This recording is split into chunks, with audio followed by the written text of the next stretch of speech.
Politically speaking, uh, one challenge that we have is to convey the message that it's in the best interest of traditional populations and indigenous populations not to depend on assistance, which is the traditional politics in this part of the world. We have to use the biblical term of teaching how to fish rather than giving the fish. It's not an easy thing, and I also say that one of the critical elements of promoting sustainability is to create the political support for policies that aim at sustainability. And the lesson that I've learned is that we have to be good educators of fellow decision makers, of politicians at all levels.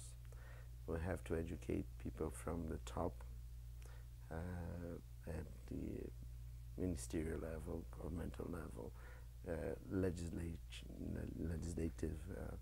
at the state and municipal level, mayors.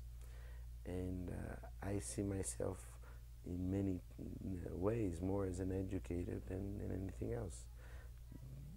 I think many mayors that come to talk to me now and say that they thought that I was a crazy person, and now they have understood the message of sustainability, and they want to do management of their lakes or of their forests.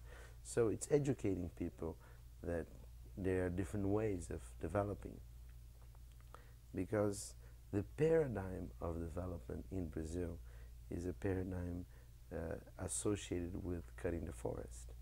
That's how coffee plantations developed in southern Brazil. That's how sugar cane plantations developed in the northeast and the southeastern part of Brazil. That's how agricultural development happened.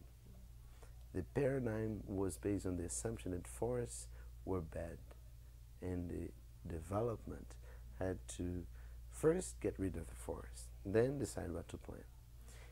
And the challenge is to raise awareness on those decision makers at the public level and also at the private sector that there is a different way of promoting development.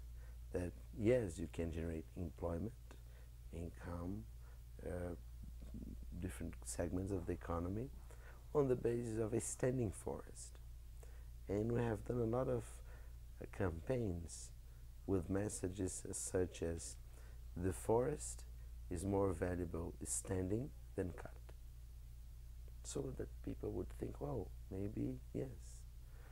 And this is a process of educating people, and I would say that this is probably the most important lesson that we have learned, is that we need to educate of different paradigms of development, because people are not stupid, not irrational. We have to change the rationality, and the rationalities we can change either through economics, by making Brazil nuts, acai fruits, more profitable than whatever can be planted in the same location. So that's one approach. And the other approach is by changing the paradigms, changing the reference. And this has been one of the great successes of Zona Franca Verde. Today in the State Assembly, for example, we have most of the state deputies talking about management, talking about sustainable development. Maybe the depth of the knowledge is variable, but they have heard about it, and they want to be associated with these concepts. So this is being bought politically as a paradigm, as a new reference, and I think that's probably the most long-lasting component of our work here in Amazonas.